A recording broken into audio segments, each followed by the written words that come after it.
Well, hello out there, Facebook world, Facebook Live. I hope this is working. If it's working, please, somebody let me know if you can see this. I'm coming to you from the Native Wellness Institute. And, yeah. I know it was supposed to be Indigenous 20-somethings program, but they couldn't make it today, so I got the call today. And so Veronica, Leanne, you guys are watching. So cool. I'm on. Right on. I'm good to see that. It's good to see that. Let me see here. We'll just wait here a little bit. I appreciate you guys coming on. Jewel, good to see you, Jewel. All right. Yeah, we'll figure this stuff out here.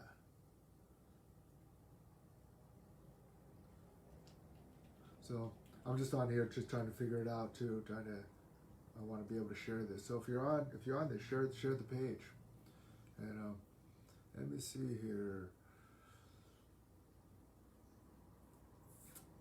Cool. Anyways, we'll just get started here. Hey, my name is Tagaban. You're with the Native Wellness Institute, Power Hour, and I'm just trying to get here right now because this is I'm filling in for the Indigenous 20-something program, and so one of the ways that I just helps me to really ground myself and get started.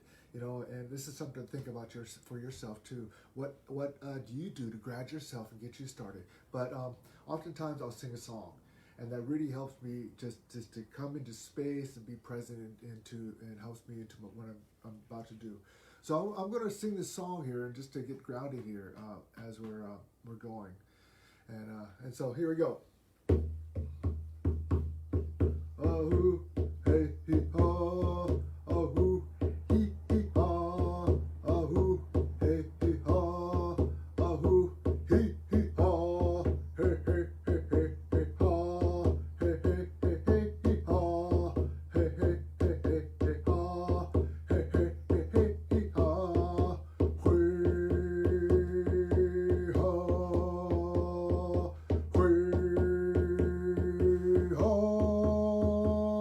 ahoo, hey, he, haw, ahoo, he, haw, ahoo, hey, he, haw, ahoo, he, haw, hey, hey, hey, hey, hey, haw, hey, hey, hey, hey, he, haw, hui, haw, hui, haw.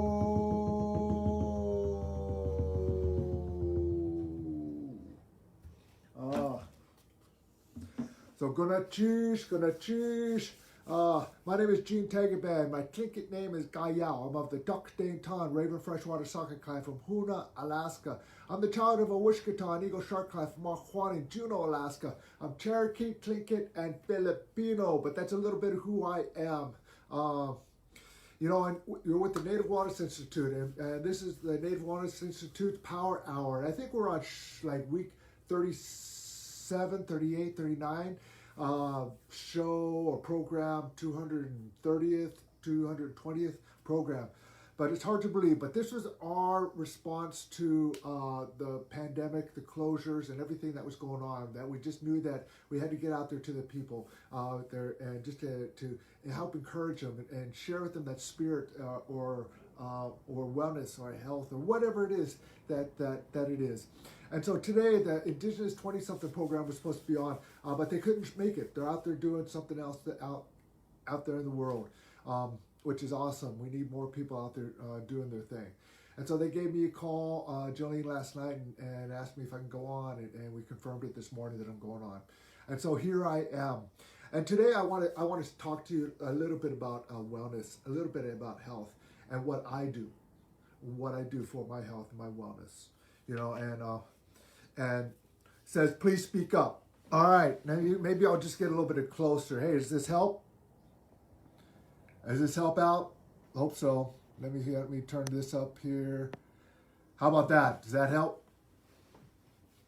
Give me a thumbs up, somebody that texts me or give me a chat. So anyways, again, my name is Tagaban, and I just want to start off like this. Check it out. We're in this world right now where we're wearing our masks. Yeah, we're supposed to be wearing our masks. And so many people are having a hard time wearing their masks. Wearing their masks. You know, but it's really interesting. It's interesting. The masks that we're always wearing. And that really is something that I really need to take a look at myself. You know, maybe some of these people who are afraid to wear their masks, or they don't want to wear their mask because they're already wearing too many masks, and one more mask is just going to be too much for them. I don't know. Maybe that's their rationale or their excuse, or maybe it's their unconscious part of them that's talking to them, that they already have too many masks that they're wearing. And my thing is like, what are those masks that we wear? The masks of, when you see somebody, you see them and you say, hey, how you doing? And our first response is, oh, I'm doing well. Oh, I'm fine. Oh, I'm good. Oh, everything's looking good. Hey, how about you? How are you doing? And then we respond back with the same way. Oh, I'm doing well. I'm doing good. You know, hey, have you been busy? And then we respond back with another mask. Oh, yeah, I've been really busy. You know? And the reality of it, when we take off the mask,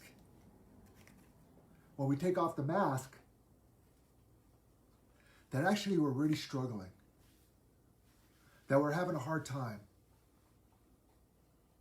And that, you tell people that you've been busy, but in reality, you really haven't. You've been sitting at home, maybe, trying to figure out, who am I?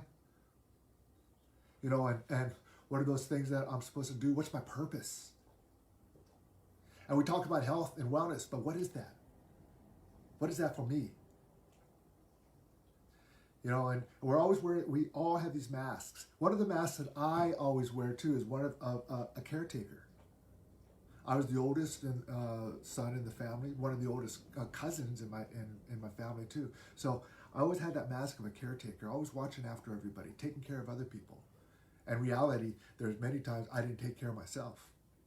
And thank goodness I had many people in my life who told me and shared with me and talked to me about that self-care, about taking care of yourself. I had an elder who says, no, you need to take care of yourself. You need to make sure you're number one, because you don't take care of yourself. And she goes, look at me. Look at me. You'll end up like me. And she was in her late 60s, and she had diabetes, heart disease, obese, and she's and she says it's all from taking care of other people before herself. So what are some of those masks that you wear? One of those masks too, I always wear when people are always asking me, hey, how you doing? You know, I'm saying, hey, I'm doing fine. And reality, sometimes I'm not. Sometimes I have the anxiety. Sometimes I have the fears that are there. Especially during this time, this closure of work, of everything, and I'm used to traveling. I'm used to being live and working with people in live, in person. And I think this year I've made like 3 or 4 trips. And those 3 of those were to my family, to see my parents. And the anxiety that I had going to see my parents. I actually, part of the things is I didn't go see them during Thanksgiving. I'm not going to go see them during Christmas, is because I have a fear of spreading an illness to them. And that's the reality of the world we live in now, that fear. But yet, if somebody comes up and talks to me and say, hey, how you doing? I say, oh, I'm doing okay, I'm doing well. I put that mask back on. It's something that I have to take a look at my masks that I wear. And oftentimes you say, oh, you'll be fine, you're doing good. Hey, just be yourself, But what is that? Just be yourself.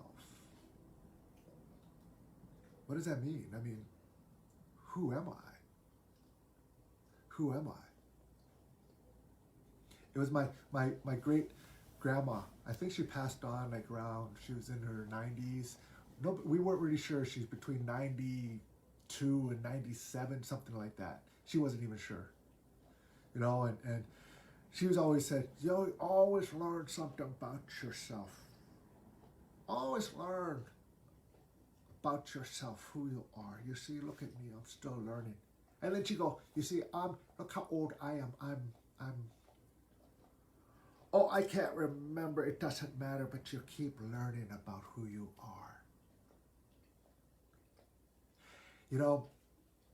And we spend our whole lives thinking about that, searching for that. Who am I? Who am I?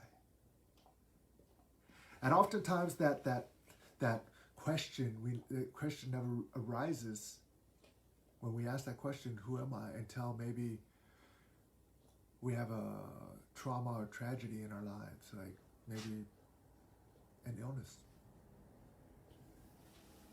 a death in the family. Maybe it's you're getting ill or somebody close, a family member. I'll tell you right now, up there in Alaska too, where I'm from, they had some very severe weather, and some of those communities, they had landslides, and so it's like, oh, it's scary. Kind of wakes you up. I'm praying for them. It takes some time. Just take a moment, just to just in our minds, just go send out some of that good energy, that good love, not only to Alaska but to the reservations who are really hurting from this illness. Other people around the world. We're still dealing with racism. These injustices that are going on out there too. And so when people ask me, how are you? Yeah, I'll put on that mask. I'm fine. I'm doing well. I'm doing good. Because maybe in that way too, I'll be telling them that, hey, I don't want to bring them down. I don't want to bring them down. But sometimes it's time to take a look at that mask, because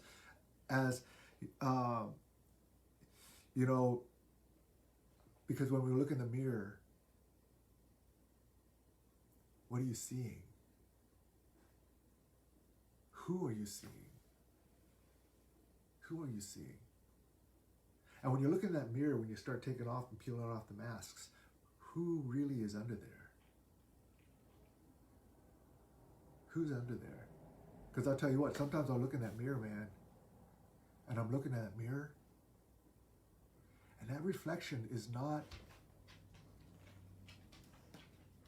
who I see in my mind. Sometimes that reflection I see in the mirror is like totally someone else than what I see in my mind. Isn't that interesting? How about you? How about you? Maybe I'll take off those masks, those inauthentic masks, those masks that hide, that help me hide. Or maybe those masks that protect me or protect others from me. But what about those masks, that authentic mask, when you start peeling things away? Really finding out about who are you? Who are you? I'm always asking that question, who am I? Who am I? Because it could switch from moment to moment, year to year. I tell you right now that I'm a different person now than I was a year ago. Shoot, I'm a different person than when the pandemic started affecting everyone in March. And I'm a different person than when I was definitely 2 years ago, 3, 4, 5 years ago. I'm a different person than when I was just 20 years ago. Hugely, not only just with age, but just with my mind and my thinking. And things just change as I age too. I'll get to that point when, when I was in my 20s and 30s, it really mattered to me what people thought of me. That was a mask. It really mattered to me what people thought of me. And sometimes my behaviors would come out according to that. And even back then, man, I was like this, performing artist too, storyteller, and I still am. But but it's a it was different. It was different. Now, as I'm aging, I'm coming to this point where I'm starting to accept my aging. I'm starting to accept where I'm at, because my abilities when I was in my 20s, 30s, 40s, there's some things I just can't do, and I'm just not that same person. But those abilities were then, but now I have different abilities. And as I'm getting older too, man, I'm just like getting to that point where you ever come around those ones who are just older, and they'll just tell you, it's like, hey, how you doing? And they're like flat out saying, oh, gee, I'm still 6 feet above, I'm still breathing. I even had my wife's uncle. They asked him, hey, how you doing? He says, I'm dying slowly. I'll eventually get there, but I'm dying. In the meantime, I'm still breathing. You get to that point where it's just, it's like that age where, you get to that eldership or oldership, whatever you're going to be, an elder, an older. I hope one day I become an elder. I'm sure there'll be times I'm stepping into being an older, and those things. But in the meantime, here I am right now. And where are you? I'm asking you right now, where are you? Where are you? And who are you? Who are you? And as we change and we shift, and we're, it's like, I just got to send a shout out to my sister Vivian. Hey, sister. Hey, love you, and I really miss you guys up there. I mean, miss you guys.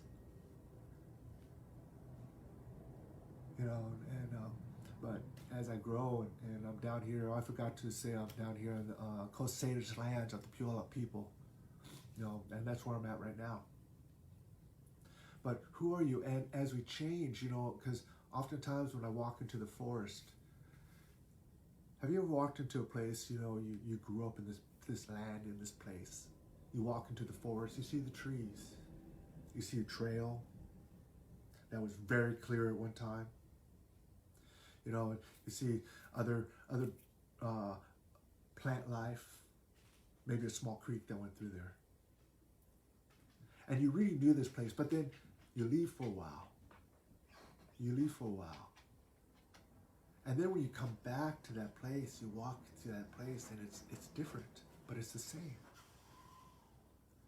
Because those trees that were smaller are now grown, larger branches, bigger. The creek that was there, maybe it's just gone. Maybe it's gone.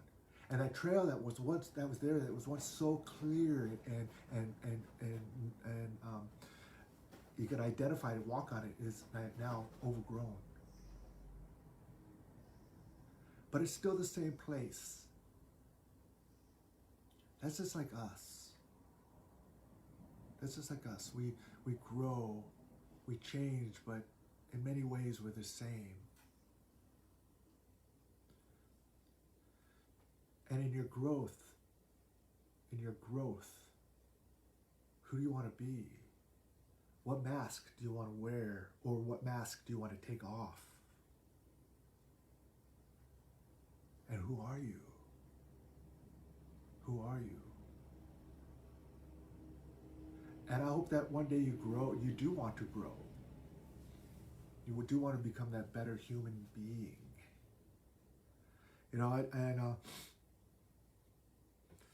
I wasn't really sure what I was going to talk about today. But this is what's coming up about the masks, and what do I do for my self-care, and how do I do it, and do these things. And I always told you that our life is a story. Our life is a story, and we are storytellers. And to tell a good story. And so what story are you telling? And we have a lot of time right now to really reflect on those stories. And reflect on the value, and what do we value? Because we're missing a lot of things. Like I couldn't go to Alaska to see my family, but I value them. And what do you value? What do you value? You know, and what's really important to you? And really start thinking about that. And I know you have been, because it's just that it's just with the times now. You know, and oftentimes too we get caught into this media, this social media thing. And that's a whole nother mask, man. We put this whole mask on, that whole social media thing, because we're on that line and we say, oh yeah, we put all this, your quotes down, this and that, you know, and then people say, yeah, like this and that, you know, and that's a whole nother mask, our masks that on Facebook or Twitter or Instagram that people are seeing, that we can create.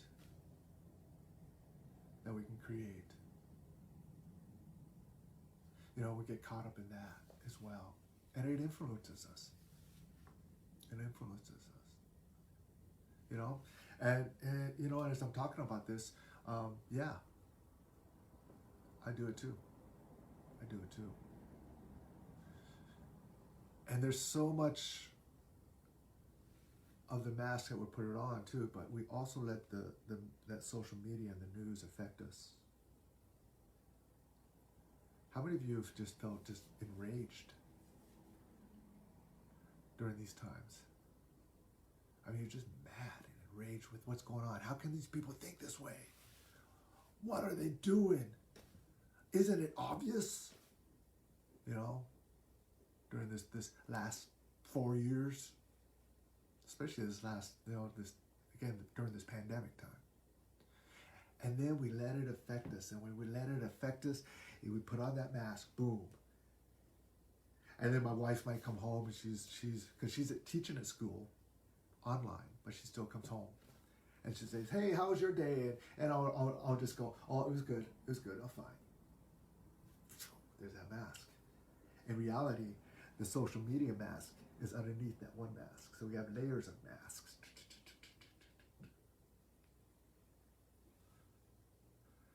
And so what are yours? And it's about taking a look at those, really. I mean, honestly, taking a look at those. Because oftentimes those masks are fears too. And I have my fears. And they're anxieties. I have my anxieties. Coffee, I have my vices. Yeah. Try to drink only 1 cup a day. Only had a half a cup this morning, so that's why I'm catching up. Sugar, man. Sugar. That's mine. My mom, my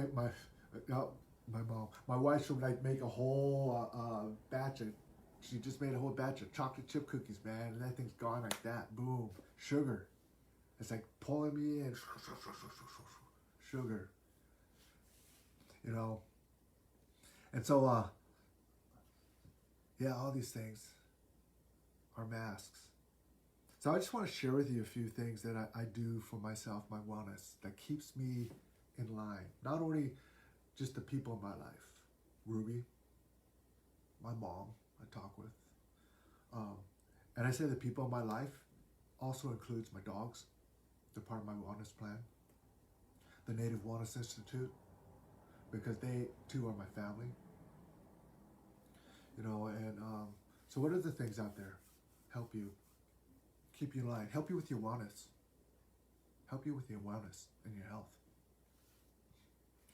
You know, and help you taking a look at these masks that we wear. I'm gonna put this away right now, get it out of the way. Yeah, because I'm gonna take that mask, I'll put it away someplace right now. I'll use it later when I need that mask.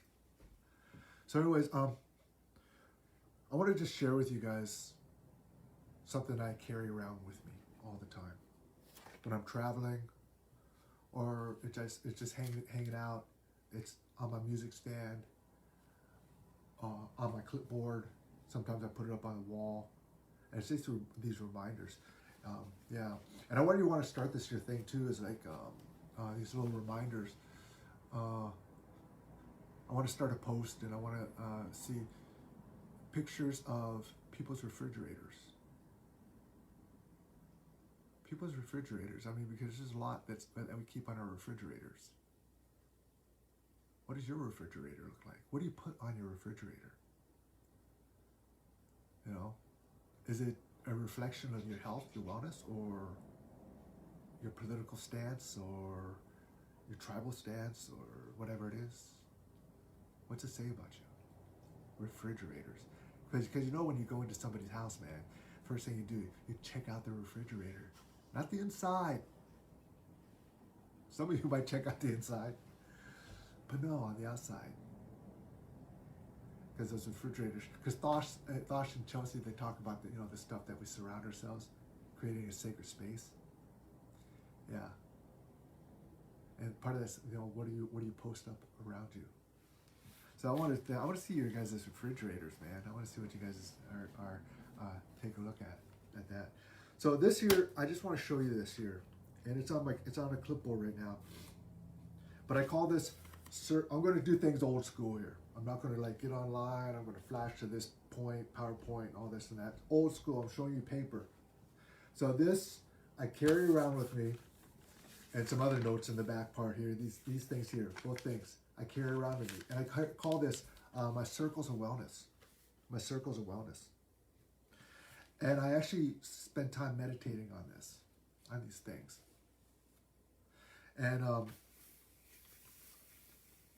And the circle's a sacred geometric shape in the world. It's a sacred shape.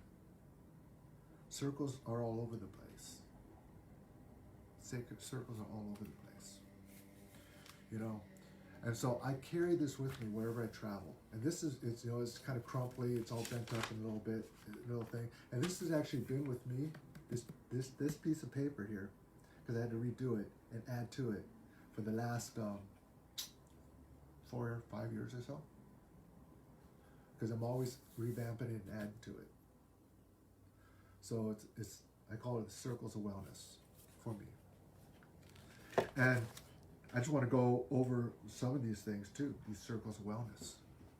And some of you are familiar with the medicine wheel, right? Yeah. So sometimes I'll check this out. Medicine wheel. And I'll put this stuff up on my ceiling. I'll put it in the wall of our spare bedroom. Sometimes it drives my wife crazy. She's going, okay, the spare bedroom is not for that. Go upstairs, go in the office, and put them on the wall in the office. And so I'll do that. And so I just want to say it's like the medicine wheel. And I study this medicine wheel. And those of you who are not familiar with the medicine wheel, it reflects the north, east, south, and west, the physical, the mental, emotional, spiritual aspects, plus the colors, the red, yellow, black, and white colors of them. But also, I've added something to this. Because the medicine wheel, we have to study. I've added the word immunity. So, within this medicine wheel,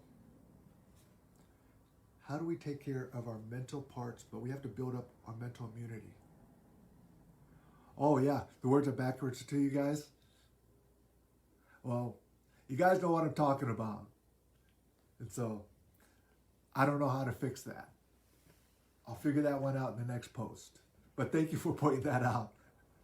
So I'll talk about it right here. You can and I want you to make your own circles of wellness. Carry this stuff around with you. Do your homework. And it's one of those things that my uncle always told me, he said, not enough people doing the homework. And I said, what you mean? This our home. We got to do our homework. So we got to do our homework and create these things. Design your refrigerator so it reflects on who you are. Choose what masks you want to wear, because we're always wearing a mask. But what masks do you want to wear? And then carry around with you these here things like that. Do your homework.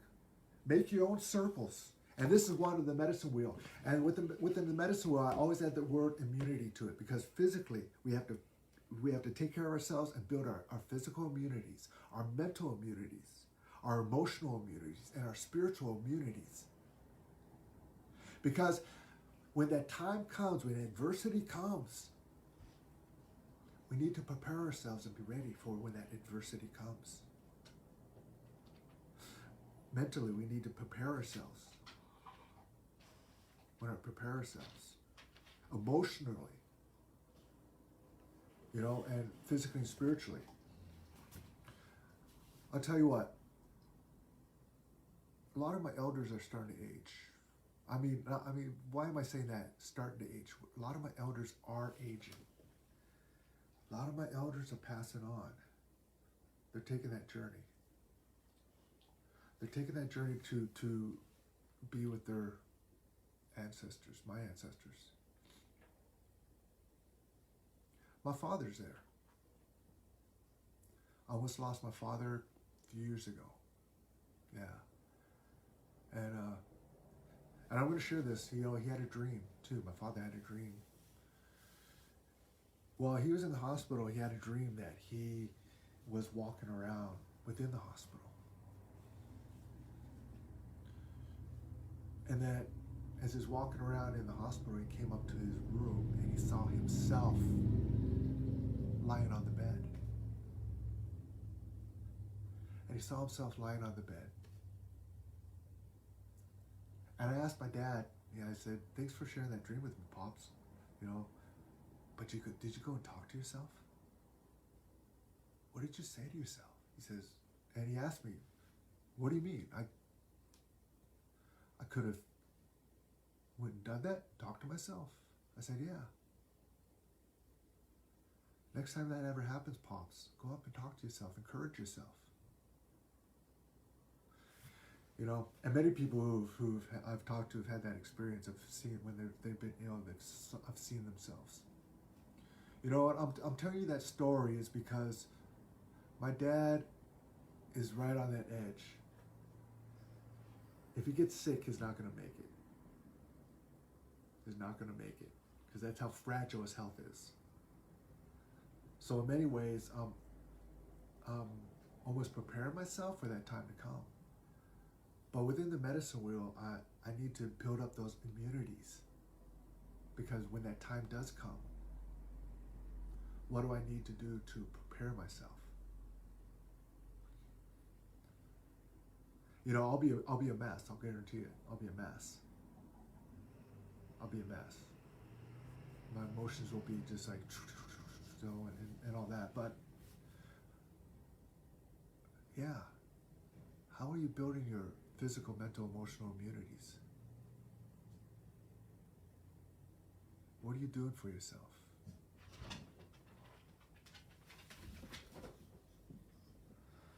Yeah, something to think about. And just to let you know, my dogs might bark right now because I think we might have a delivery guy coming up here, and they're just going, here, listen to him.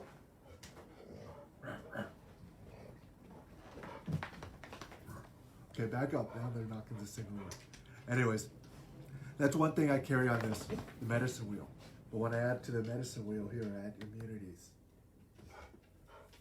Yeah.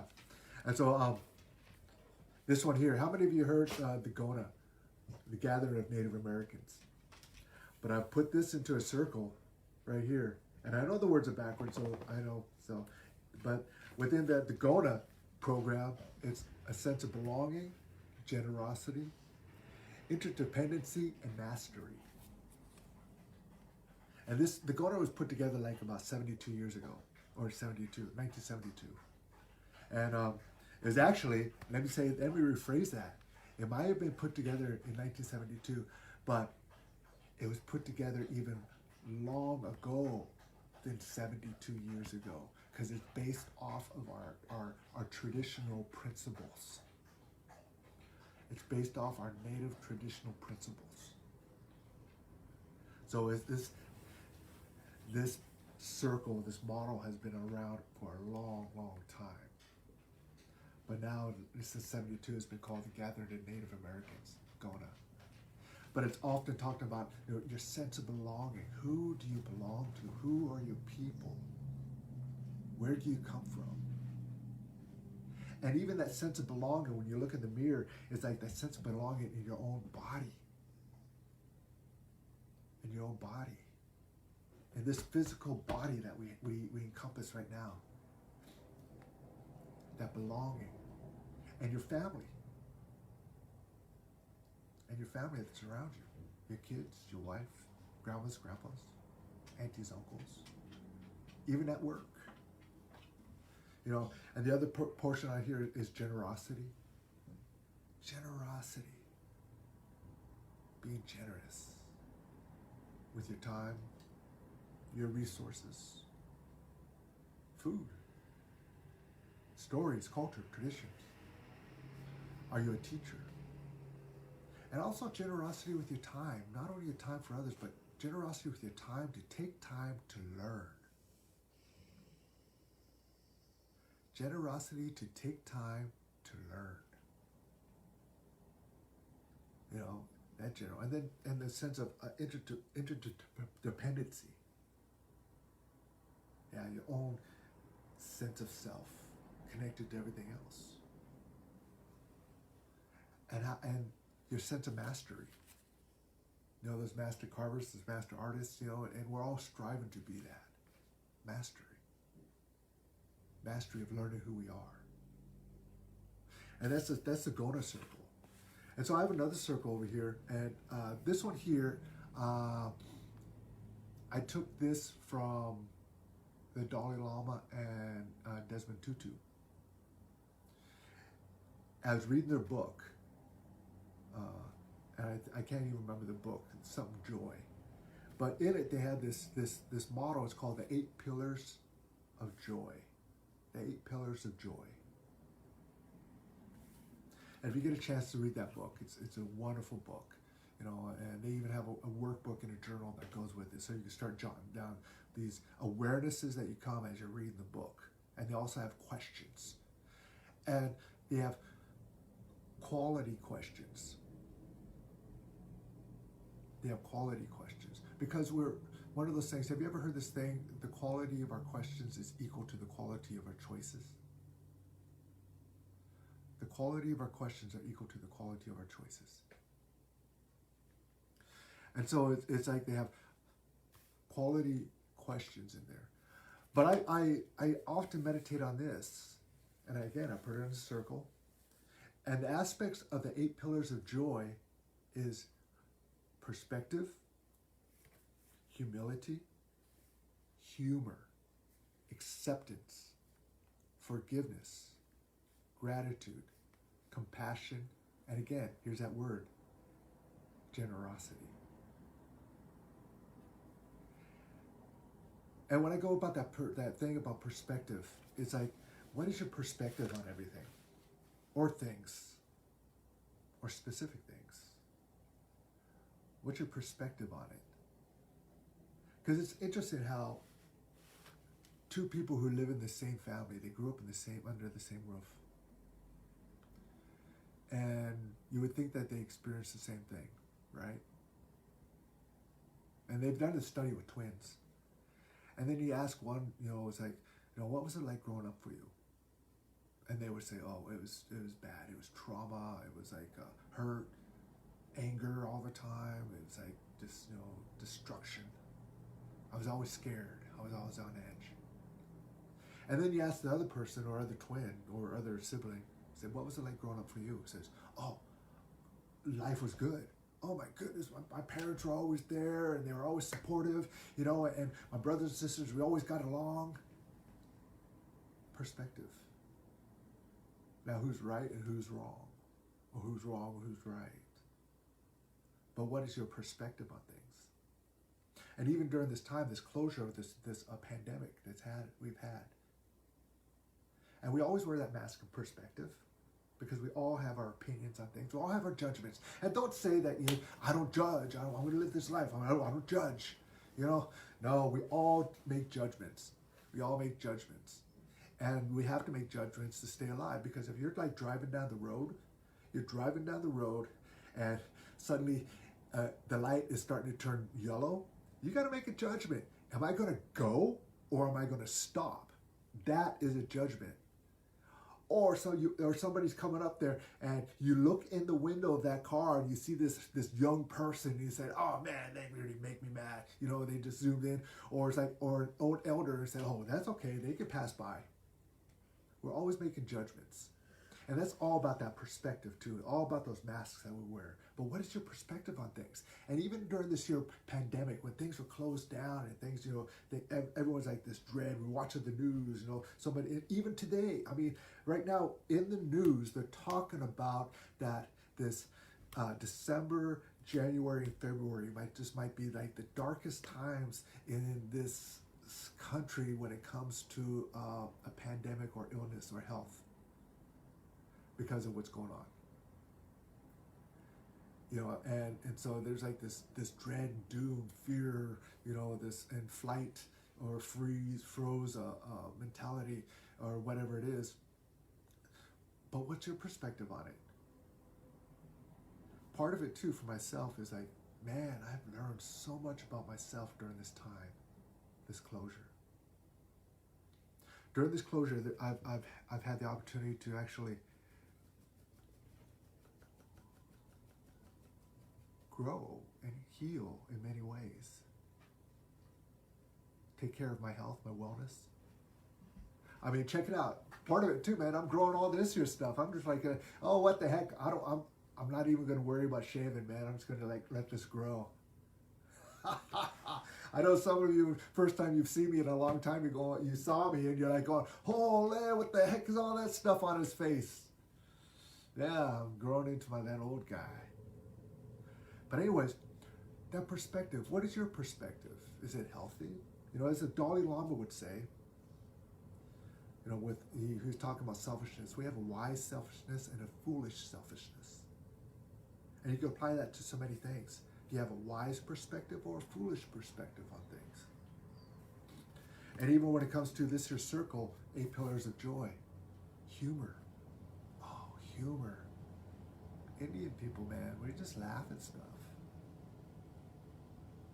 Sometimes we laugh, and we just because we can laugh at the adversity and the hurt.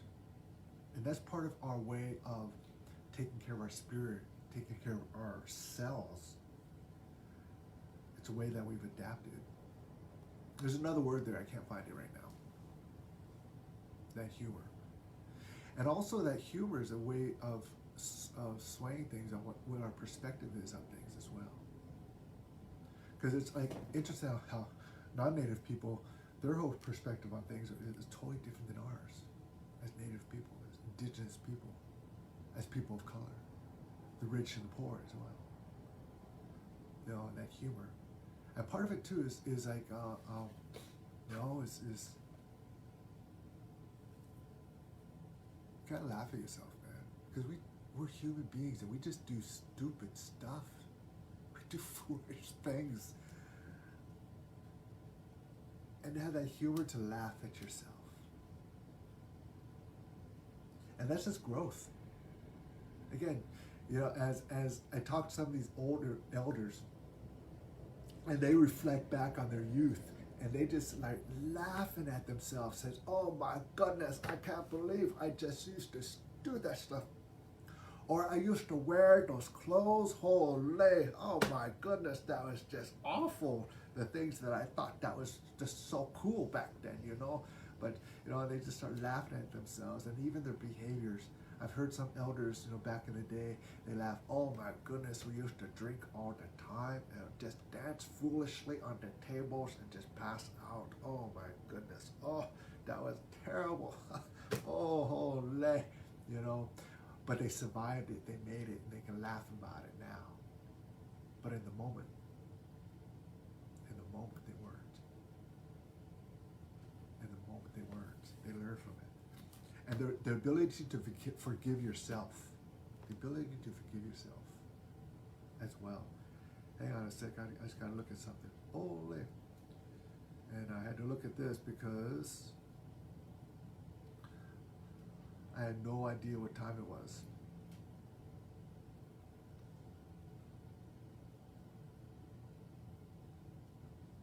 And so,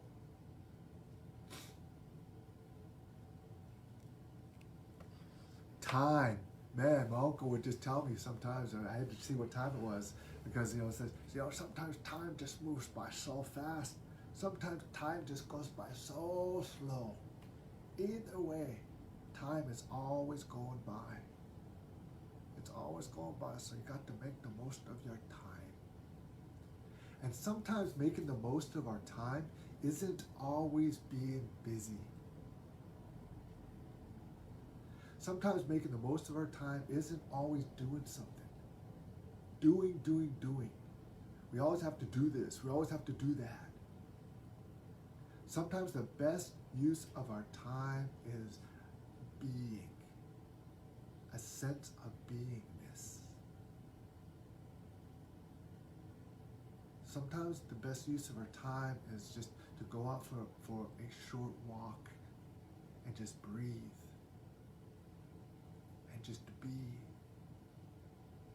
Look around at the trees. This morning I looked at the clouds and they're just like streaking, and I looked at the trees. And sometimes it's just like asking that question, who am I? What's my place in this world? Or sometimes it's just confirming for yourself that, hey, wow, I've made it. And when I say I've made it, is that I've made it, I've survived to this point. I'm still alive. I'm doing well. So sometimes it's just, it's like, Janine just wrote this, just the sense of just being still, of just being. One of the things that we teach with the wilderness school, outdoor wilderness, is sitting in a sacred place, sacred spot, sit spot. And if you're consistent in sitting in that spot and just being, and observing the trees around you, same spot, the grass, and forming a relationship with that spot, the birds will start coming in, singing. The birds will start coming closer and closer and closer. And you'll get to a point where the birds will actually come and they will sit on your shoulder, on your head. Imagine that you're a branch and allow the birds to sit on your palms. But the thing is, what happens when you're sitting there and you're just being in that spot, and you start connecting with the birds in that spot, it changes you. It changes neurologically your mind, your brain, but it'll also change you at a cellular level, at a heart level, at a gut level, that you'll be able to go, not just that spot, but you'll start to be able to walk the world, and you'll sit in a place and the birds recognize you as an ally. They'll recognize something in that person, something in that human being, that if I go around them, I know I'm going to be okay. And that you develop by just sitting and being. And being instead of just always needing to do. And that also calms your mind. How many of you out there, your mind is always going boom, boom, boom, always talking, always words, boom, boom, boom, boom, boom, boom, boom. How do we calm that? How do we calm that? Yeah, do your homework. Do your homework. And get that sense of being. So 8 pillars of joy on there. And so there's also this one on here, it's called the indicators of awareness. And I'm running down on time, so it's like this indicators of awareness on here. The other one up here I have, well for culture. Yeah, Thosh and Chelsea. They have their program, Well for Culture. I actually have their medicine wheel and their wheel on my board here. And I meditate on their work that they do. And there's one on here I call the Circle of Possibility. And I kind of put that one together. And that circle of possibility in our lives, every morning, we wake up with potential. Every single morning, we wake up with potential. What is that? And then as we wake up, we have that potential, and then as we go on our day, we always take an action. We always take some kind of action. And from every action is a result. Every action is a result. And usually when it comes around towards nighttime, we start to reflect on those results and those actions in our potential. We reflect. So it's from that potential into action, results into reflection. And then our day starts again with potential and action, results, reflection. Then it'll start again, potential, action, results, and reflection. But what is your potential? All of us have that immense potential of beingness. I mean, if all you do is sit on the couch all day, that's an action, which creates a result. And at the end of the day, oftentimes you reflect on you going, oh man, I just wasted my day. I didn't do anything, but I just sat on the couch, watched TV. Or maybe you woke up in that potential and you actually went outside, walked, read, studied. One of the things I've been doing a lot lately is I've been listening to TED Talks. Man, there's a lot of information there. There's a lot of things. And I carry around this little speaker, and I actually have my headphones connected to the Bluetooth. And I'm not listening to music. I'm listening to TED Talks. I'm listening to people talking. Because I want to fill this space. And how do you fill this space? Yeah. Anyways, I can go on and on and on and on. And here I have all these posters and things like this that I created, but I want to encourage you, create yours, make yours. What do you carry around with you? What do you put on your refrigerator? What do you have surrounding you? How do you fill the space? Who are you? What are those masks? What are your masks that you wear? The wise ones or the foolish ones? What is that? Yeah, who are you? And so I'm going to take a look here in our chats. Any questions out there right now? Oh, hey Tammy from Wrangell. Hey sister. Oh man, I'd love to get you on here sometime. You have a great perspective on things. Talk about perspective. Let me see here. Storytelling. Again, our life is a story. And what story are you going to tell with your life? What story are you going to tell with your life? Yeah, tell that good story.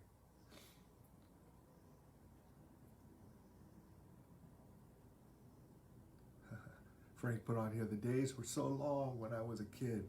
Now as a father and papa, my days seem to happen in 15-minute chunks of time. I've heard that. As we age, our the time just gets faster and faster. But when we're a kid, it's like we're just time just went by so long. Oh my goodness. Yeah. And I like that. The older we get, the less worry. Yeah. So I'm just taking a look at this here, just your comments on here, and I just want to acknowledge all those comments, because the wisdom. Sure, I'm just here. All I'm here is all the Native Wellness people here, our staff, our group, our family, at the Native Wellness Institute. Sure, we just want to share with you what we've learned. But a lot of it too is that we're still learning. That's why we like to do what we do.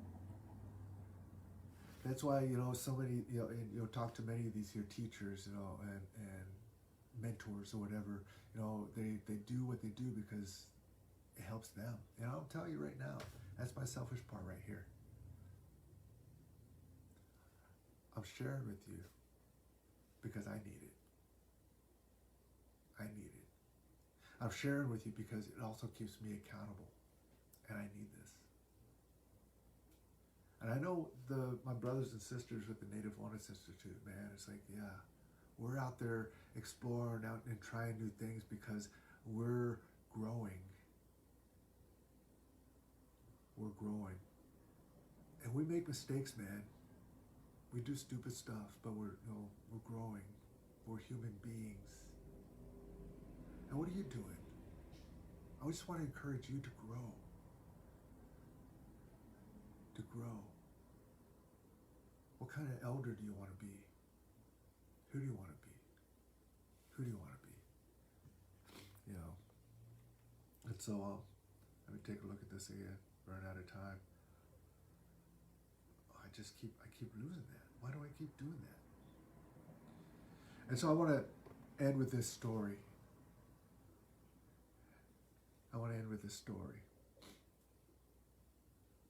And the story, some of you have heard it, but it's there was this young girl.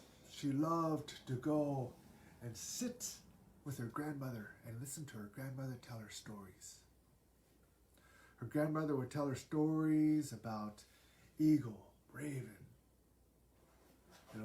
hummingbird, the salmon, the people. But she loved to hear the stories about her grandfather. She loved going to her grandmother's house to hear the stories because as she left, she'd go into the community, into the village. And it was there that she felt the hurt, the pain, the confusion, the anger, and it just encompassed her. So at her grandmother's house, she felt safe. And there was one day that her grandmother, she said, now, my girl, reach up there on the shelf and grab me that basket. And this thing she did.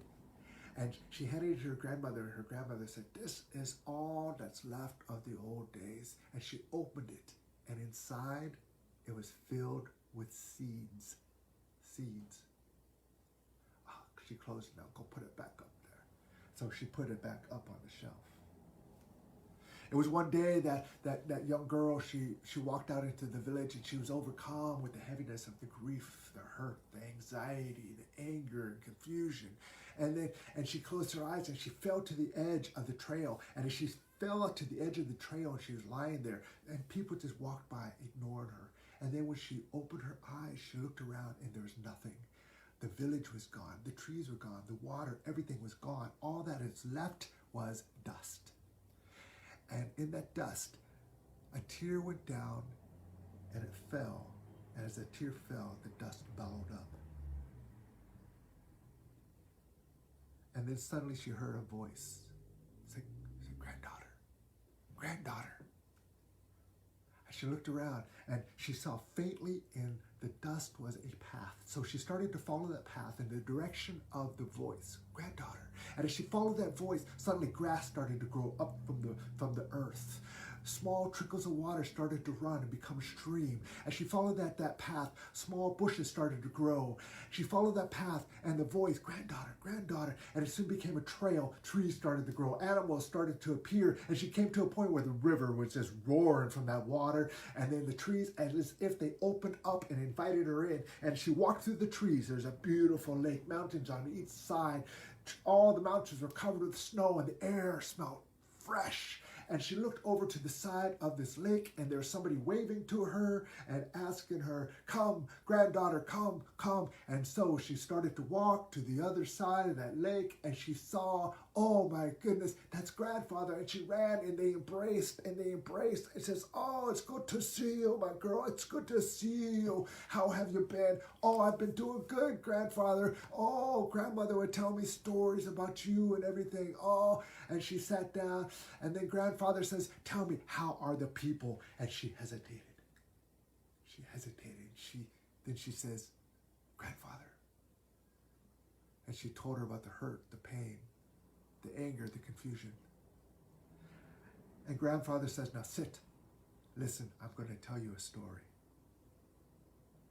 And so he told her a story.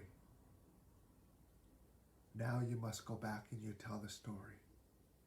And she knew that she had to be obedient and tell the story.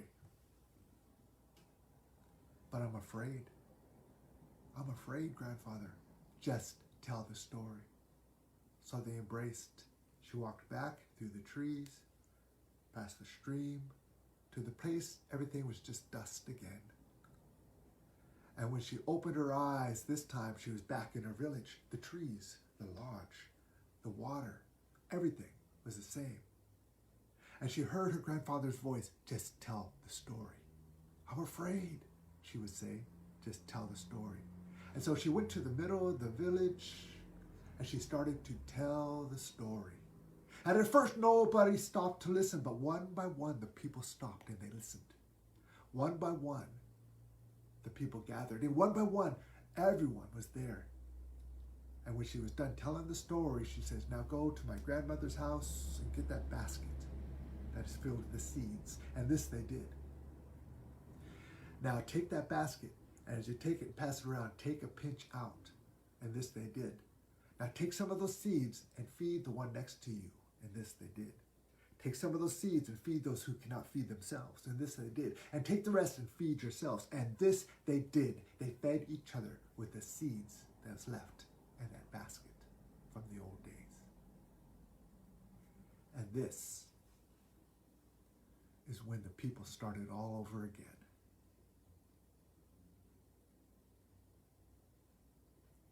You are the seed. You are the seed. You have the answers. Peel off some of those masks. Who are you? Who are you? Yeah. So I want to thank you for this time. We're the Native Wellness Institute Power Hour.